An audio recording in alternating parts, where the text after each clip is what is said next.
कपड़े धोने वाली बहू।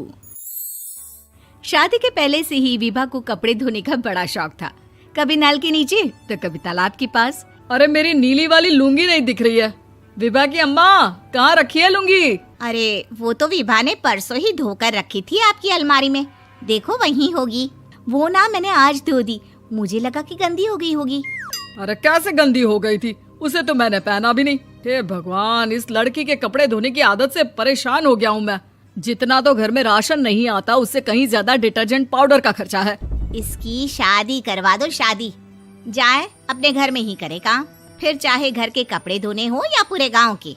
हाँ ठीक बोल रही हो, देखता हूँ मैं कोई लड़का। वो दिन भी आ जाता है जब विभा को देखने लड़के वाले आ जाते हैं। लड़की मुझे अच्छी लगी। होने वाली सास कहती है, बेटी अगर कुछ पूछना है तो पूछ लो।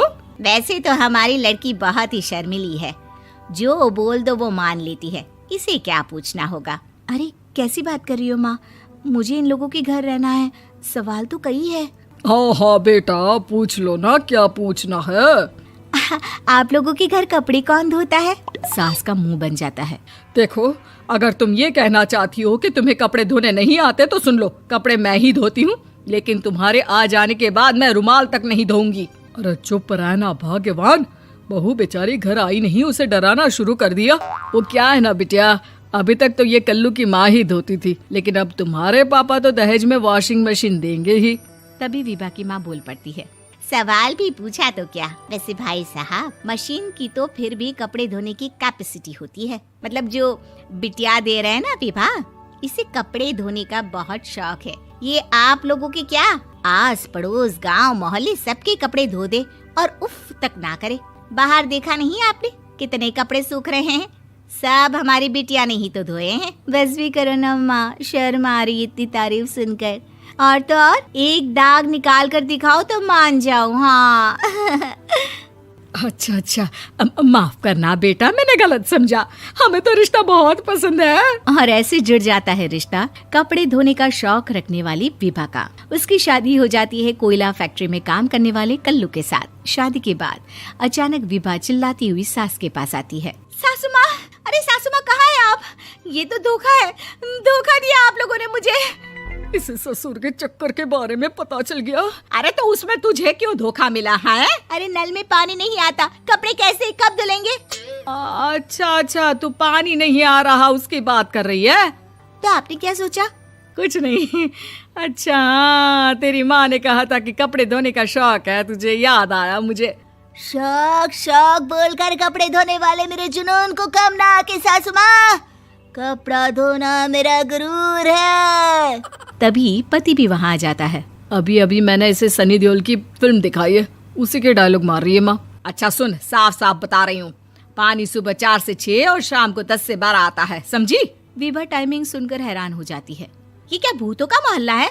सुबह 4 बजे उठकर कौन कपड़े धोता है? 4 बजे टंकी में पानी जाता है, फिर सारा दिन धोना ना, किसने मना किया? अरे कैसी बात कर रही हैं? 200 लीटर की टंकी में कितने कपड़े धो लूंगी मैं? सुबह ही उठ जाऊंगी मैं। अब क्या था, विभा सुबह 4 से लेकर रात के 12 बजे तक कपड़े ही धोती रहती। एक रोज सास पड़ोस से निकलकर कहीं जा रही होती है कि साथ वाली कहती है, हाँ कल्लू की माँ, जरा ये बताओ कि 2 साड़ी है, 2 ब्लाउज और एक पेटीकोट और एक नाड़े वाला लंबा कच्छा। हाँ तो? अरे तो क्या, कितना लोगी धुलाई ये बताओ। धोबन दिख रहे हैं हम क्या? हमारे पति सरकारी नौकरी से अभी रिटायर हुए हैं और बेटा सुपरवाइजर है कोयला फैक्ट्री में। धोबन समझ रखा है हमें। हाय रे कल्लू की अम्मा, माफ कर दो, वो तो मोहल्ले में यही सब बता रहे थे कि तुमने बहू को कपड़ा धुलवाने के काम में लगा दिया है। सास को पड़ोसन की बात सुनकर गुस्सा आ जाता है। वो घर पहुंचती है जहां घर के बाहर ही इतने सारे कपड़े सूख रहे होते हैं जितने कि किसी धोबन के घर पर। अरे ओ कल्लू की दुल्हन, बाहर निकल। माँ जी यहीं आ जाओ, बाथरूम में चादर धो रहे हैं हम। अरे अभी हम धोते हैं, तुमको बाहर निकलो। ये आस पड़ोस वाले बोल रहे हैं कि हम बहू से कपड़े धुलवा कर उसे कपड़ा धोने वाली बना दिए हैं। अरे छोड़ो ना माँ जी, किन लोगों की बातों में आती हो?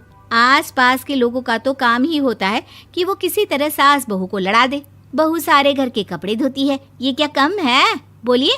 सास को भी लग जाता है कि वो बहू का ये सनकीपन नहीं छुड़वा सकती, इससे अच्छा है कि खुद ही चुप हो जाए।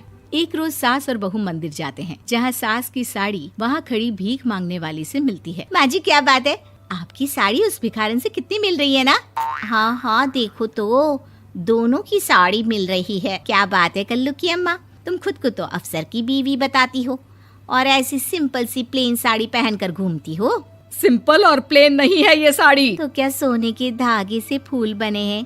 कुछ भी सासू माँ, कुछ भी। हाँ बने थे इस साड़ी में सोने के धागे से फूल। मेरे पति लेकर आए थे मद्रास से स्पेशली मेरे लिए 10,000 की। ताहे भाई साहब इस भिखारन के लिए भी सेम टू सेम साड़ी लेकर आए होंगे 10,000 की। सास उस वक्त तो कुछ नहीं कहती, लेकिन बहू के साथ घर आती है और अलमारी से एल्बम निकाल कर लाती है। ये साड़ी देख रही है, ये वही साड़ी है जिसे मैंने अभी पहना था। इस साड़ी में ये जो चमकदार फूल दिख रहे हैं ना, ये सोने के धागों से काटे गए हैं। लेकिन तू लोकल वॉशिंग मशीन ब्रश से घिस घिस कर सारे फूलों को निकाल कर साड़ी प्लेन कर दी। मुझे माफ कर दीजिए सासू माँ। और तो और, जब मैंने तुझे तेरी गलती के लिए कुछ नहीं कहा, लेकिन तूने तो सबके सामने मेरा मजाक ही बना दिया। क्यों? बहू को समझ में आ जाता है कि अब से उसका कपड़े धोना बंद।